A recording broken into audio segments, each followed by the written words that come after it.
അപ്പോൾ നമ്മൾ ഇപ്പോൾ പഠിച്ചുകൊണ്ടിരിക്കുന്ന നോൺ ഗവൺമെന്റൽ ഓർഗനൈസേഷൻ ആണല്ലേ. നോൺ ഗവൺമെന്റൽ ഓർഗനൈസേഷൻ എന്ന് വെച്ചാൽ എന്തായിരുന്നുടാ? ഗവൺമെന്റിൽ നിന്ന് ഇൻഡിപെൻഡന്റ് ആണ്, പ്രോഫിറ്റ് മേക്കിംഗ് ആണ് അവരുടെ അൾട്ടിമേറ്റ് എയിം. നോ, അവർ വർക്ക് ചെയ്യുന്നത് എന്തിനാടാ?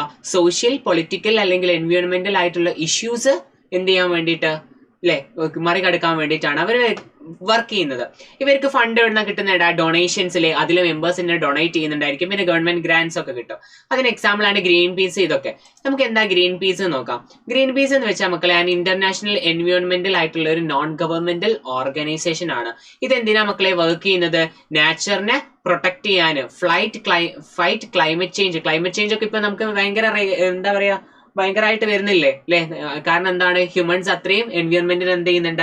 പൊല്യൂട്ട് ചെയ്യുന്നുണ്ട് അല്ലെ? അതിനെയൊക്കെ ഇതാക്കാൻ വേണ്ടി, അതേപോലെ തന്നെ പൊല്യൂഷന് സ്റ്റോപ്പ് ചെയ്യാൻ വേണ്ടിയിട്ട്, എന്നിട്ട് എന്ത് പ്രൊമോട്ട് ചെയ്യാൻ മക്കളെ? സസ്റ്റൈനബിലിറ്റി, എർത്തിന്റെ നിലനിൽപ്പിനെ ഫോക്കസ് ചെയ്യുന്നതാണ് ഇവരുടെ main ultimate aim. Profit making ആണോ? നോ. അതേപോലെ തന്നെ മെഡിസിൻസ് ആൻഡ് ഫ്രണ്ടിയർ എന്ന് പറയുന്നതോ നോക്കിക്കേ, ഇതൊരു ഹ്യൂമാനിറ്റേറിയൻ മെഡിക്കൽ ആയിട്ടുള്ള നോൺ ഗവൺമെന്റൽ ഓർഗനൈസേഷൻ ആണ്. ഇതെന്തിനാ മക്കളെ ഹെൽപ്പ് ചെയ്യുന്നത്? എമർജൻസി ഹെൽത്ത് കെയർ കൊടുക്കുക. എപ്പോഴുള്ള ടൈം വാർ സോൺസ് ഒക്കെ ഉണ്ടാകുന്ന സമയത്ത്, അല്ലെങ്കിൽ ഡിസാസ്റ്റർ, പെട്ടെന്നുള്ള പാൻഡമിക്സും കാര്യങ്ങളൊക്കെ വരുന്ന സമയത്ത്, അല്ലെങ്കിൽ പീപ്പിൾസിന് ക്രൈസിസ് വരുന്ന സമയത്തൊക്കെ ക്രൈസിസ് ഒക്കെ വരുന്ന സമയത്ത് ഹെൽപ്പ് ചെയ്യാനായിട്ട്, ആ ഇഷ്യൂസ് ഒക്കെ സോൾവ് ചെയ്യാനായിട്ട് നിലനിൽക്കുന്ന ഒരു നോൺ ഗവൺമെന്റൽ ഓർഗനൈസേഷൻ ആണ് എന്ത് ഇപ്പൊ പറഞ്ഞ മെഡിസിൻസ് സാൻസ് ഫ്രണ്ടിയർസ് എന്ന് പറഞ്ഞതൊക്കെ. ഇതൊക്കെ എന്തിന് എക്സാമ്പിളാ മക്കളെ? എന്തിന് എക്സാമ്പിൾ ആണ്? നോൺ ഗവൺമെന്റൽ ഓർഗനൈസേഷൻസിന് എക്സാമ്പിൾ ആണ്. നോക്കാം, നമുക്കിനി 8ാമത്തെ ഓർഗനൈസേഷൻ ആണ് പഠിക്കാനുള്ളത്. ഏതടാ? കോപ്പറേറ്റീവ്സ്. എന്താണ് കോപ്പറേറ്റീവ്സ് എന്ന് വെച്ചാൽ? കോപ്പറേറ്റീവ്സ് എന്ന് വെച്ചാൽ എന്താ? ഒരു എക്സാമ്പിൾ ഇവിടെ എഴുതിക്കേ. A group of 20 farmers form a cooperative society to sell their crops together. എടാ, 20 ഫാമേഴ്സ് എല്ലാവരും കൂടിയിട്ട് ഒരു കോപ്പറേറ്റീവ് സൊസൈറ്റി അല്ലെങ്കിൽ ഒരു കോപ്പറേറ്റീവ് ഉണ്ടാക്കി. എന്തിനു വേണ്ടിയിട്ട്? അവരെല്ലാവരും അവരുടെ ക്രോപ്സ്, ധാന്യങ്ങൾ എന്താ ചെയ്യുക? ഒരുമിച്ച് ടുഗദർ ആയിട്ട് സെൽ ചെയ്യും. അതെന്തിനായിരിക്കും അല്ലെ? അവർ ഒരുമിച്ച് എന്ത് ചെയ്യാണ്? ഒരേ പ്രൈസിൽ എന്ത് ചെയ്യായിരിക്കും? സെൽ ചെയ്യായിരിക്കും. ഇവരെ ഒരുമിച്ച് ചേർന്നിട്ടാണ് എന്ത് ചെയ്യുക? ഈ ഒരു കോപ്പറേറ്റീവ് ഫോം ചെയ്യുക. നോക്കിക്കേ, ഇവരെങ്ങനെയാ ചെയ്യാന്ന് വെച്ചാൽ ദേ ഷെയർ പ്രോഫിറ്റ്സ് ഈക്വലി. അവരെങ്ങനെയാ ചെയ്യുക? ഈക്വലി എന്ത് ചെയ്യും? പ്രോഫിറ്റ് ഷെയർ ചെയ്യും. ഈ 20 ആക്കിൽ എല്ലാവർക്കും എന്തുണ്ടാവും? 1 വോട്ട് റൈറ്റ് ഉണ്ടാവും. No matter how much they produce. എടാ, ഒരു വോട്ട് എന്ന് വെച്ചാൽ എന്തെങ്കിലും ഡിസിഷൻസ് ഈ കോപ്പറേറ്റീവിൽ എടുക്കേണ്ടി വന്നാൽ അത് എന്ത് ചെയ്യാൻ വേണ്ടി, ഫൈനലൈസ് ചെയ്യാൻ വേണ്ടിയിട്ട് എല്ലാവർക്കും എന്തുണ്ടാവും? ഒരു വോട്ട് ഉണ്ടാവും. എന്തുണ്ടാവും? എല്ലാവർക്കും ഒരു വോട്ട് ഉണ്ടാവും. ഇപ്പൊ എന്താ പറയാ, ഇവര് 20 മെമ്പേഴ്സ് എന്ത് ചെയ്യാണ്? ഇവര് തീരുമാനിക്കുകയാണ്, നമുക്ക് ഒരു എ എന്ന് പറഞ്ഞ മാർക്കറ്റിൽ നിന്ന് ബി എന്ന് പറഞ്ഞ മാർക്കറ്റിൽ ഇനി കൊണ്ടുപോയി സെല് ചെയ്താലോ എന്ന് വിചാരിക്കുകയാണ് ഇവരുടെ ക്രോപ്സ്. അങ്ങനെയെങ്കിൽ ഇവരെന്ത് ചെയ്യും? വോട്ട് ഇങ്ങനെ നടത്തും. അതായത് ഓരോരുത്തർക്കും ഓരോ വോട്ട് ഉണ്ടാവും, ഓരോ ഫാമർക്കും. അപ്പൊ ഈ ഓരോ ഫാമേഴ്സും വോട്ട് ചെയ്തിട്ട് ഏറ്റവും കൂടുതൽ പോളിംഗ് ഉള്ളത് ഏതാണോ ആ മാർക്കറ്റിലായിരിക്കും നമ്മൾ എന്ത് ചെയ്തിരിക്കുക? സെയിൽ ചെയ്തിരിക്കുക, സോൾഡ് ചെയ്തിരിക്കുക നമ്മുടെ ക്രോപ്സ്. അങ്ങനെയാണ് ഇവിടെ എല്ലാവർക്കും എന്തുണ്ടാവും മക്കളെ? ഓരോ ഫാർമർക്കും ഓരോ വോട്ട് ഉണ്ട്. ഇത് മക്കളെ ഞാൻ എക്സാമ്പിൾ ആയിട്ട് പറയുന്നത്. നമ്മൾ ഇവിടെ കോപ്പറേറ്റീവ് എക്സാമ്പിൾ എങ്ങനെ തുടങ്ങിയത്? 20 മെമ്പേഴ്സ് അവരുടെ എല്ലാവരുടെയും നീഡ്സ് സാറ്റിസ്ഫൈ ചെയ്യാൻ വേണ്ടിയിട്ട് എന്ത് ചെയ്യുക? ഒരു കോപ്പറേറ്റീവായി വർക്ക് ചെയ്യുക. അവരെല്ലാവരും എന്താ ചെയ്യുക? ക്രോപ്സ് എല്ലാവരും ടുഗദർ ആയിട്ട് സൊസൈറ്റിയിൽ എന്ത് ചെയ്യും? സെൽ ചെയ്യും. ഇവരെന്ത് ചെയ്യും? പ്രോഫിറ്റ്സ് ഒക്കെ എന്ത് പ്രോഫിറ്റ് ആണെങ്കിലും ഇവരെന്ത് ചെയ്യും? എല്ലാവരും കൂടി ചേർന്ന് ഈക്വലി എടുക്കും. ഇപ്പൊ ഞാൻ തോനെ ക്രോപ്സ് പ്രൊഡ്യൂസ് ചെയ്തല്ലോ, എനിക്ക് തോനെ പ്രോഫിറ്റ് വേണം എന്നുള്ള സംഭവം ഉണ്ടോ? ഇല്ല. ഇവിടെ എങ്ങനെയാണ്? എല്ലാവരും ഈക്വലി പ്രോഫിറ്റ് ഷെയർ ചെയ്യും. പിന്നെ ഇവിടെയുള്ള പ്രത്യേകത 1 വോട്ടിംഗ് റൈറ്റ് എല്ലാവർക്കും ഉണ്ടാവും. ആ ഒരു കോപ്പറേറ്റീവിലുള്ള എല്ലാവർക്കും എന്തുണ്ടാവും മക്കളെ? 1 വോട്ടിംഗ് റൈറ്റ്സ് ഉണ്ടാവും. They buy seeds and tools bulk to save money. ഇവരെല്ലാവരും എങ്ങനെയാ മക്കളെ ചെയ്യുക? സീഡ്സ് ഓരോരുത്തർക്ക് വേണ്ട സീഡ്സ് വാങ്ങുകയാണ് ചെയ്യുക. No, they never do that. അവരതിന് പകരം എന്താ ചെയ്യുക? ഇവര് ബൾക്കായിട്ട് സാധനം വാങ്ങും. നിങ്ങളൊരു സാധനം ബൾക്കായിട്ട് വാങ്ങുന്നത് കൊണ്ടുള്ള ബെനിഫിറ്റ് എന്താ മക്കളെ? എന്താ ബെനിഫിറ്റ്? നിങ്ങൾക്ക് സേവ് ചെയ്യാൻ പറ്റുമോ? മണി കുറെ ഡിസ്കൗണ്ട്സ് ഒക്കെ കിട്ടില്ലേ? ഡിസ്കൗണ്ട് കിട്ടൂലേ നിങ്ങൾ ഒരുപാട് സാധനം വാങ്ങിയാൽ? അപ്പൊ ഇവരെല്ലാരും കൂടി 20 ഫാമേഴ്സ് കൂടി ചേർന്ന് സീഡ്സും കാര്യങ്ങളൊക്കെ എങ്ങനെയാ വാങ്ങുക?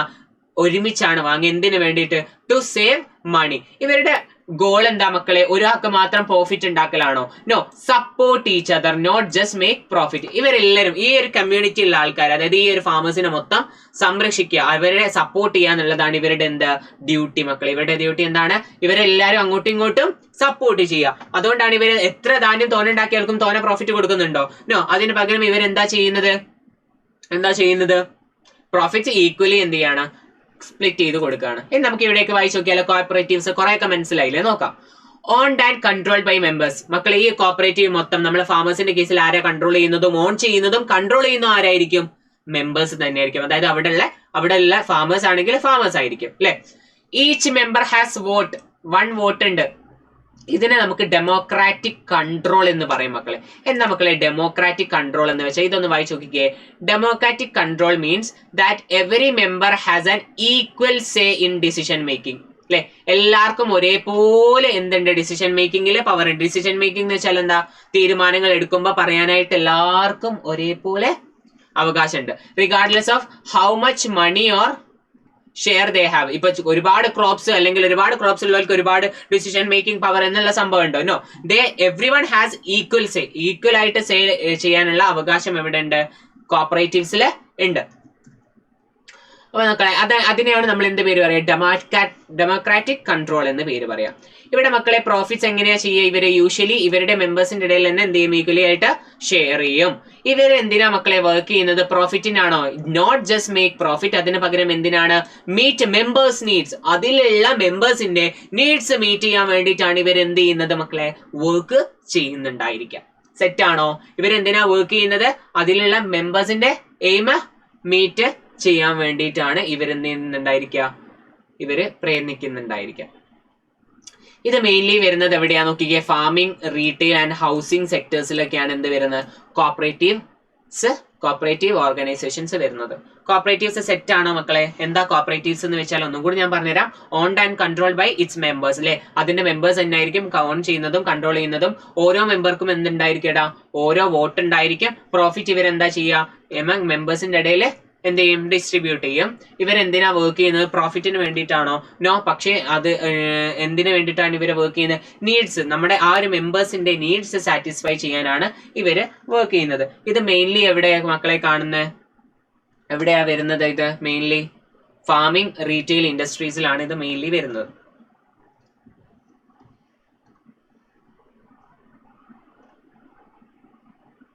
മക്കളെ ഒരു ക്വസ്റ്റ്യൻ ചെയ്ത് നോക്കിയാലോ? നിങ്ങൾ ഈ ക്വസ്റ്റ്യൻ ഒന്ന് ചെയ്ത് നോക്കിക്കേ.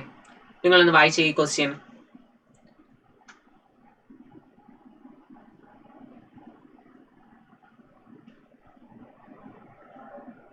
ആൻസർ ചെയ്യാൻ പറ്റുന്നുണ്ടോ നോക്കിക്കേ.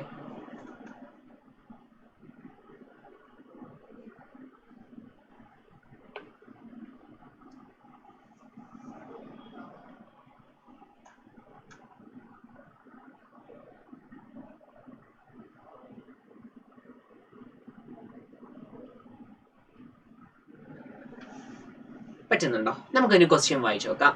Which of the following are usually scene as the primary objective of companies? താഴെ പറയുന്നവയിൽ പ്രൈമറി ആയിട്ടുള്ള ഏറ്റവും ഇമ്പോർട്ടന്റ് ആയിട്ടുള്ള കമ്പനിന്റെ ഒബ്ജക്റ്റീവ്സ് ഏതൊക്കെയാണെന്നാണ് ക്വസ്റ്റ്യൻ. മക്കളെ ഒന്നാമത്തെ ഓപ്ഷൻ നിങ്ങൾക്ക് തോന്നുന്നുണ്ടോ ഒബ്ജക്റ്റീവ് ആണോന്ന്? കമ്പനീസിന്റെ to maximise the wealth of shareholders. Maximise ചെയ്യാനല്ലേ കമ്പനി വർക്ക് ചെയ്യുന്നത്. അപ്പൊ അതൊരു പ്രൈമറി ഒബ്ജക്റ്റീവ് അല്ലേ? യെസ്, ഇതൊരു ഒബ്ജക്റ്റീവ് ആണ്. എൻവയോൺമെന്റിനെ പ്രൊട്ടക്ട് ചെയ്യാന്ന് പറയുന്നത് മക്കളെ ഒരു പ്രൈമറി ഒബ്ജക്റ്റീവ് ആണോ? നമ്മളെ പ്രൈമറി ഒബ്ജക്റ്റീവ് എന്ന് വെച്ചാൽ എന്താ? ഏറ്റവും ഇമ്പോർട്ടന്റ് ആയിട്ടുള്ള കാര്യം. അത് സെക്കൻഡറി ഒബ്ജക്റ്റീവിൽ വരുന്നതാണ് എന്താ? എൻവയോൺമെന്റിനെ പ്രൊട്ടക്ട് ചെയ്യാന്ന് പറയുന്നത്. ഇവരുടെ അൾട്ടിമേറ്റ് എയിം എന്താണ്? ഷെയർ ഹോൾഡേഴ്സിന്റെ വെൽത്ത് എന്ത് ചെയ്യുക? മാക്സിമൈസ് ചെയ്യുക. പിന്നെ എന്ത് ചെയ്യുക? പ്രോഫിറ്റ് മേക്ക് ചെയ്യുക. ഇത് രണ്ടുമല്ലേ ഇവരുടെ പ്രൈമറി ആയിട്ടുള്ള objective.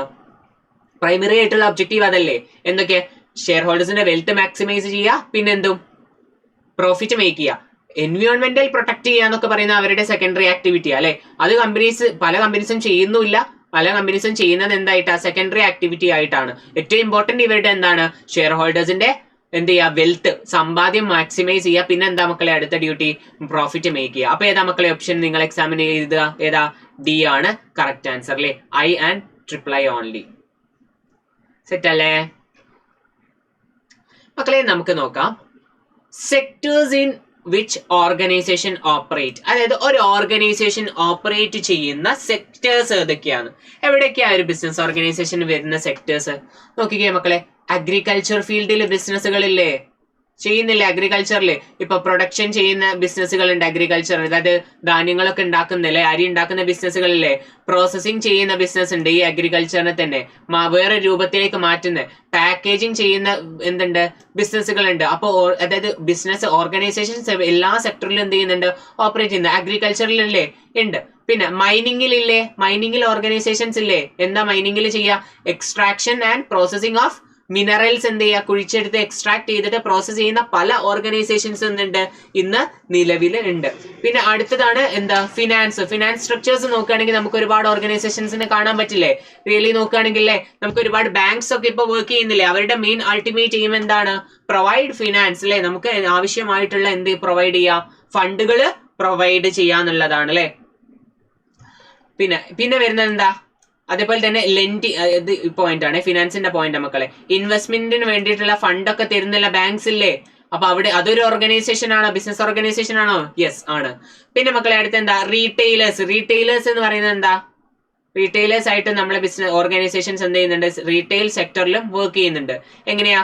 Sale of goods produced by manufacture to consumers. അതായത് മാനുഫാക്ചറിന്റെ അടുത്ത് നിന്ന് വാങ്ങിയിട്ട് ആരിലേക്ക് സബ്മിറ്റ് ചെയ്യാം, കസ്റ്റമേഴ്സിലേക്ക് എത്തിക്കുന്ന ഡ്യൂട്ടിയാണ് ആര് ചെയ്യുന്നുണ്ടായിരിക്കുക, റീറ്റെയിൽ സെക്ടറിലുള്ളവർ ചെയ്യുന്നുണ്ടായിരിക്കുക. അവിടെ ഓർഗനൈസേഷൻസ് ഓപ്പറേറ്റ് ചെയ്യുന്ന എല്ലാ ഓർഗനൈസേഷൻസും ഇല്ലേ, നിങ്ങൾ കണ്ടിട്ടില്ലേ? ഹോൾസെയിൽ ആൻഡ് റീറ്റെയിൽ എന്നൊക്കെ പറഞ്ഞിട്ട് പല ഷോപ്സും കണ്ടിട്ടില്ലേ? യെസ്. അപ്പൊ റീറ്റെയിലേഴ്സ് സെക്ടറിൽ വർക്ക് ചെയ്യുന്നത് ഇവരെങ്ങനെയാ മക്കളെ? Sale of goods produced by manufacturers to consumers. അതായത് മാനുഫാക്ചേഴ്സിൽ നിന്ന് ഗുഡ്സ് വാങ്ങിയിട്ട് കൺസ്യൂമേഴ്സിലേക്ക് എത്തിക്കുന്ന സെക്ടറിലാണ് എന്ത് പേര് പറയാ, റീറ്റെയിൽ സെക്ടർ എന്ന് പേര് പറയാം. അടുത്ത സെക്ടർ ആണ് മക്കളെ സർവീസ് സെക്ടർ ഇല്ലേ? ഇവരെന്താ ചെയ്യുന്നത്? Production of intangible goods and services. എന്താ മക്കളെ ഇൻടാഞ്ചിബിൾ ഗുഡ്സ് എന്ന് വെച്ചാൽ എന്താ? നിങ്ങൾ ഇപ്പൊ ഡോക്ടറെ അടുത്ത് പോയാൽ നിങ്ങൾക്ക് എന്താ കിട്ടുക? കൺസൾട്ടേഷൻ കിട്ടും. ആ കൺസൾട്ടേഷൻ നിങ്ങൾക്ക് ഒരു പ്രൊഡക്റ്റിന്റെ രൂപത്തിൽ വീട്ടിലേക്ക് കൊണ്ടുപോകാൻ പറ്റുമോ? പറ്റൂടാ. Service no. അതാണ് സർവീസ് സെക്ടറിൽ എങ്ങനെയാ നമ്മൾ ഗുഡ്സ് പ്രൊവൈഡ് ചെയ്യുക? ഗുഡ്സ് എങ്ങനെ? ഇൻടാഞ്ചിബിൾ ഗുഡ്സ് ആയിരിക്കും. ഇൻടാഞ്ചിബിൾ ഗുഡ്സ് എന്ന് വെച്ചാൽ നമുക്ക് ആ മൊമെന്റിൽ അത് എന്ത് ചെയ്യാൻ പറ്റും, കിട്ടും. മൊമെന്റിൽ കിട്ടും. നിങ്ങൾ ഡോക്ടർ സർവീസ് ചെയ്യാൻ പോയാൽ ആ സാധനം ആ ഡോക്ടർ കൺസൾട്ട് ചെയ്യുമ്പോൾ കിട്ടും. അത് കഴിഞ്ഞ് നിങ്ങൾ വീട്ടിൽ കൊണ്ടുപോകാൻ പറ്റും ആ സാധനം? ഇല്ല. ഇൻടാഞ്ചിബിൾ ആ, കാണാൻ കഴിയില്ല അല്ലെ, പിടിച്ചു നോക്കാനോ കാണാനൊന്നും പറ്റില്ല. അങ്ങനത്തെ സർവീസ് കൊടുക്കുന്ന കുറെ ഓർഗനൈസേഷൻസ് ഇല്ലേ, അത് വർക്ക് ചെയ്യുന്ന സെക്ടറിന് എന്താ പേര് പറയാ? സർവീസ് സെക്ടറിൽ എന്ന് പേര് പറയാം. പിന്നെ മക്കളെ ട്രാൻസ്പോർട്ടേഷൻ സെക്ടറിൽ പല ഓർഗനൈസേഷൻസും ഇല്ലേ, നിങ്ങൾക്കൊക്കെ DTDC, അതേപോലെ തന്നെ ഇന്ത്യൻ പോസ്റ്റ്, ഇതൊക്കെ എന്താ ട്രാൻസ്പോർട്ടേഷനുമായി ബന്ധപ്പെട്ടതാ. അതൊക്കെ എന്തിനാ ഹെൽപ്പ് ചെയ്യുന്നത്? ഗുഡ്സിനെ എന്ത് ചെയ്യാൻ വേണ്ടിയിട്ട് ലൊക്കേഷൻസിന് അങ്ങോട്ടും ഇങ്ങോട്ടും മൂവ്മെന്റ് ചെയ്യാനായിട്ട് ഹെൽപ്പ് ചെയ്യുന്നില്ലടാ. യെസ്. അപ്പൊ ട്രാൻസ്പോർട്ടേഷൻ സെക്ടറിലും ആരുണ്ട്? ബിസിനസ് ഓർഗനൈസേഷൻസ് ഉണ്ട്. ഓക്കെ അല്ലേ? സെറ്റ് അല്ലേ?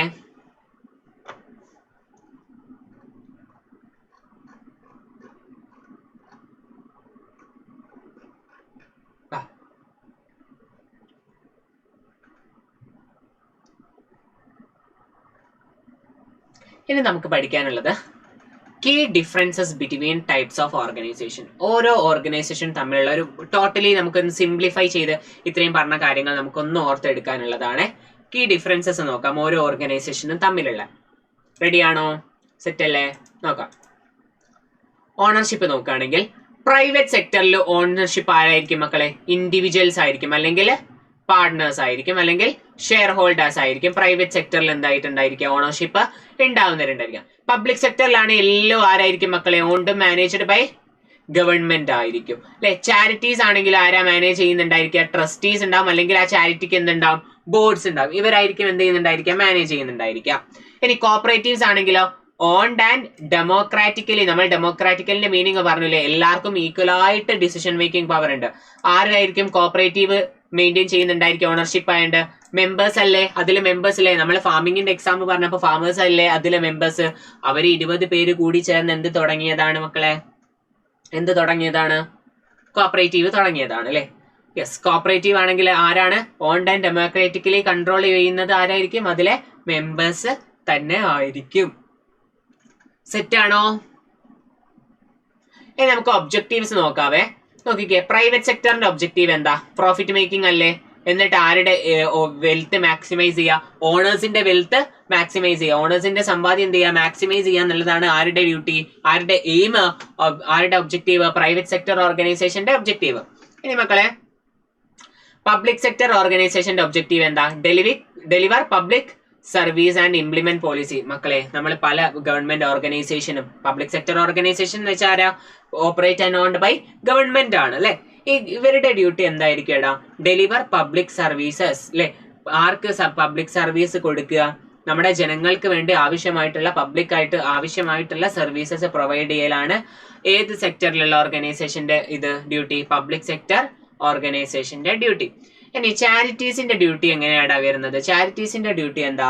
സെർവ് എ സോഷ്യൽ, ചാരിറ്റബിൾ അല്ലെങ്കിൽ ഹ്യൂമാനിറ്റേറിയൻ കോസ്. ചാരിറ്റബിൾ ആയിട്ടുള്ള അല്ലെങ്കിൽ സോഷ്യലി ആവശ്യമുള്ള ഇഷ്യൂസ് ഒക്കെ എന്ത് ചെയ്യാ മറികടക്കാനായിട്ടാണ് എന്തുള്ളത് മക്കളെ? ചാരിറ്റീസ് നിലകൊള്ളുന്നത് അല്ലെ. അവരുടെ ഒബ്ജക്റ്റീവ് അതാണ്. ഇനി മക്കളെ കോപ്പറേറ്റീവ്സ് നോക്കുകയാണെങ്കിലോ, കോപ്പറേറ്റീവ്സിന്റെ ഡ്യൂട്ടി എന്താടാ? കോപ്പറേറ്റീവ്സിന്റെ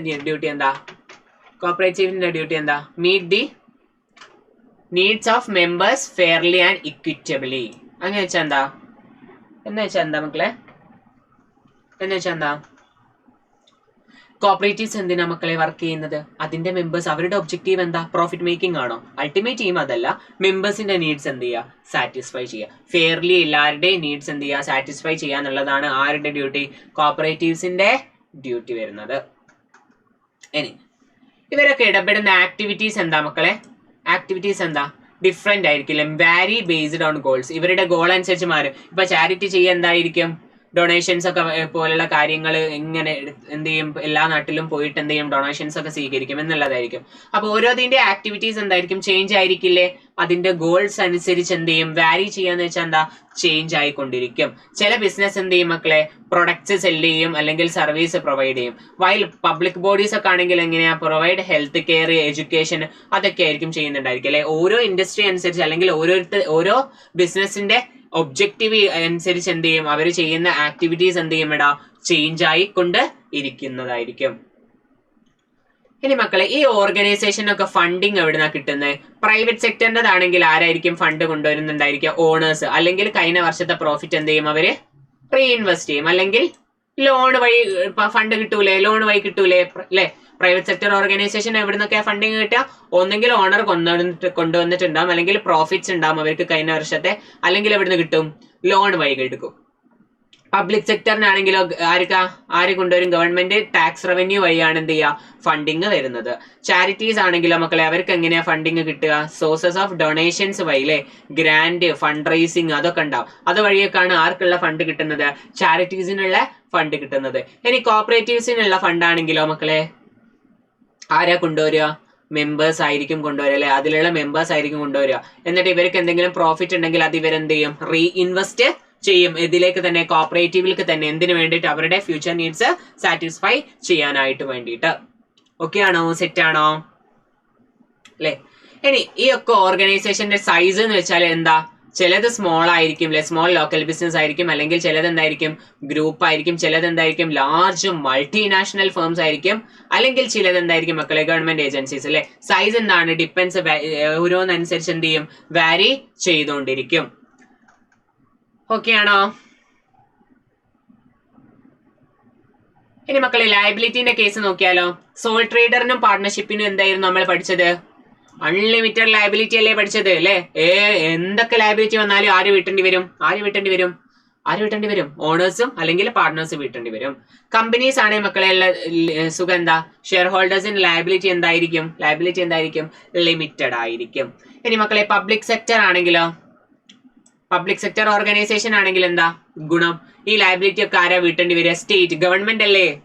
ഇന്ത്യൻ റെയിൽവേ നഷ്ടത്തിൽ ഓടുകയാണെങ്കിൽ അല്ലെങ്കിൽ ലയബിലിറ്റി അവർക്കുണ്ടെങ്കിൽ അതൊക്കെ വീട്ടേണ്ടത് ആരാണ്? സ്റ്റേറ്റ് ആണ് അല്ലെ. ആ ലയബിലിറ്റി ഒക്കെ വീട്ടേണ്ടത് ആരാണ്? ഗവൺമെന്റ് തന്നെയാണ്. ഇനി ചാരിറ്റീസ് അല്ലെങ്കിൽ കോപ്പറേറ്റീവ്സ് ഒക്കെ നോക്കുകയാണെങ്കിൽ അവരുടെ ലയബിലിറ്റി എന്താ മക്കളെ? ലിമിറ്റഡ് ആണ് പൊതുവെ. പക്ഷെ ഡിപ്പെൻഡിങ് ഓൺ സ്ട്രക്ചർ. ചിലതിന്റെ ഒക്കെ സ്ട്രക്ചർ മാറിക്കഴിഞ്ഞാൽ അവർക്ക് എന്താവും? ലയബിലിറ്റി അൺലിമിറ്റഡ് ആവും. പൊതുവെ ലിമിറ്റഡ് ലയബിലിറ്റി ആയിരിക്കും ചാരിറ്റീസിനും കോപ്പറേറ്റീവ്സിനും വരുന്നുണ്ടായിരിക്കുക. ഇനി അവരുടെ സ്ട്രക്ചറിൽ എന്തെങ്കിലും ചേഞ്ചസോ കാര്യങ്ങളോ ഉണ്ടെങ്കിൽ എന്ത് ചെയ്യും? അവരുടെ ലയബിലിറ്റി എന്തായി മാറും? അൺലിമിറ്റഡ് ആയിട്ട് മാറുന്നുണ്ടായിരിക്കും. ഇതുവരെ സെറ്റ് ആണോ മക്കളെ? നമുക്കൊരു ക്വസ്റ്റ്യൻ ചെയ്ത് നോക്കിയാലോ.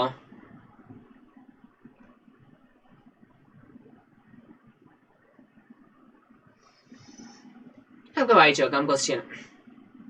Here are 4 statements relating to the features of different types of organization. ഓരോ ഓർഗനൈസേഷന്റെ എന്ത് തന്നിട്ടുണ്ട്? ഫീച്ചേഴ്സ് ഇവിടെ തന്നിട്ടുണ്ട്. നമ്മളോട് പറയാണ്.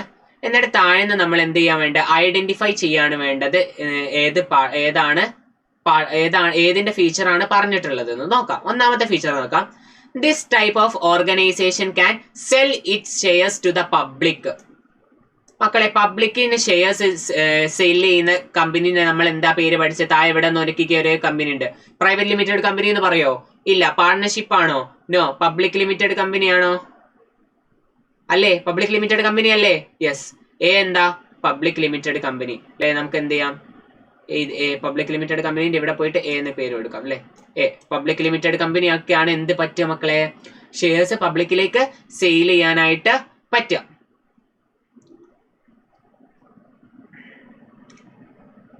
അടുത്ത മക്കളെ നോക്കിക്കേ. This type of organisation is owned and run by 2 or more people ഉണ്ടാവും ഹു ആർ ലീഗലി ഇൻഡിസ്റ്റിംഗ്വിഷബിൾ. അതായത് സെപ്പറേറ്റ് ചെയ്യാൻ പറ്റില്ല. ഇൻഡിസ്റ്റിംഗ്വിഷബിൾ എന്ന് വെച്ചാൽ എന്താ? സെപ്പറേറ്റ് ചെയ്യാൻ പറ്റാത്ത രണ്ടോ അതിലധികമോ ആൾക്കാർ കൂടി ചേർന്ന് എന്ത് ചെയ്യുക? തുടങ്ങുന്ന ബിസിനസ്സിന് നമ്മൾ എന്താ പേര് പഠിച്ചത്? ഇൻഡിസ്റ്റിംഗ്വിഷബിൾ ആയിട്ടുള്ള ബിസിനസ്സിന് പാർട്ണർഷിപ്പ് എന്നല്ലേ പഠിച്ചേ? യെസ്. അപ്പൊ നമ്മൾ ഇവിടെ ബി എന്ന് ടൈപ്പ് ചെയ്ത് കൊടുക്കണം എക്സാമിന്. ബി അല്ലേ? ഇനി അടുത്ത നോക്കിക്കേ മക്കളെ. This type of organisation is controlled by government. Control ചെയ്യുന്ന ബിസിനസിന്റെ നമ്മൾ എന്താ പേര് പഠിച്ചത്? പബ്ലിക് സെക്ടർ ഓർഗനൈസേഷൻ എന്നല്ലേ പഠിച്ചത്? യെസ്. അപ്പൊ നമ്മൾ എക്സാമിന്റെ അതിൽ പോയിട്ട് സി എഴുതി കൊടുക്കും. ഇവിടെ സി. ഓക്കെ ആണോ? സെറ്റ് അല്ലേ? പിന്നെ മക്കളെ നോക്കിക്കേ. ഡി എന്താ പറയുന്നത്? This type of organisation is owned and democratically controlled by its members അല്ലേ? അതിന്റെ ഓൺ ചെയ്യുന്നത് അതിന്റെ മെമ്പേഴ്സ് ആയിരിക്കും. ഡെമോക്രാറ്റിക്കലി എന്ന് വെച്ചാൽ എല്ലാവർക്കും ഈക്വൽ ആയിട്ട് ഡിസിഷൻ മേക്കിങ്ങിനുള്ള എന്തുണ്ടാവും? പവർ ഉണ്ടായിരിക്കും. ആ ഒരു ഓർഗനൈസേഷന് നമ്മൾ എന്താ പേര് പറഞ്ഞത്? കോപ്പറേറ്റീവ്സ് എന്നല്ലേ? യെസ്. ഡി ആണ് അപ്പൊ ആൻസർ.